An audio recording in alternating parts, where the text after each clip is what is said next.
అనగా కాలేదో బాలేదో అందుకే రాలేకపోయాడు ఇప్పుడు అసలుగా.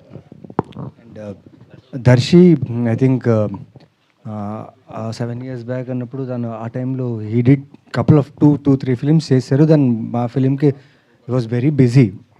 అనిల్ మేడ్ షూర్ దట్ తను ఎలాగైనా ఉండాలి cinema and he was very good. And Darsi is like you know him as an actor how good is and as a human also.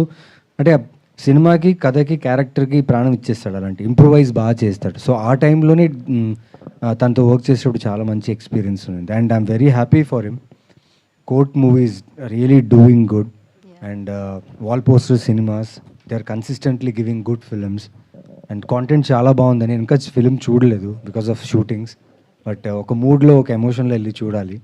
Mainly Shivaji గారి గురించి చాలా విన్నా బికాజ్ ఈ మధ్య నేను నెగిటివ్ క్యారెక్టర్స్ ఎక్కువ చేయడం వల్ల మంగపతి అనే క్యారెక్టర్ చాలా బాగా చేశారు. అండ్ దర్శి nuances చాలా బాగుంది అండ్ వాళ్ళిద్దరు కూడా చాలా బాగా చేశారని విన్నాను. అండ్ ఐఎమ్ సో హ్యాపీ ఎందుకంటే మన రూరల్ మనకు తెలిసిన మనకు రూటెడ్ కథ కోర్ట్ అని విన్నాను. అండ్ చూడాలండి. And congratulations Darshi, very happy for you. Last question Naveen garu. Hi అండి, Hi అండి. This is Rani from Telugu 70.